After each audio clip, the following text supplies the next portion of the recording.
How to get your FB account back after it has been disabled. Hello everyone.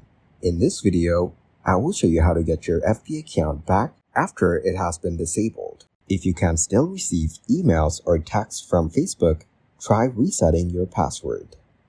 Then check your spam folder and ensure your connection is stable.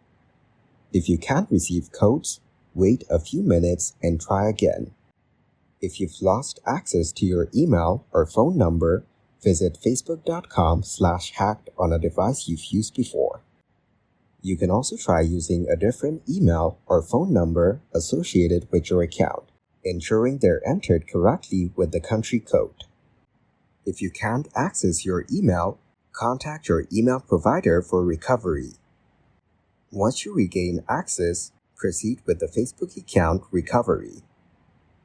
If these steps don't work, you can submit a form to Facebook's support team to request a review of your disabled account. Thank you guys for watching this video. Hope you got some value. Make sure to like the video and subscribe to the channel to get notified of new videos. See you in the next one.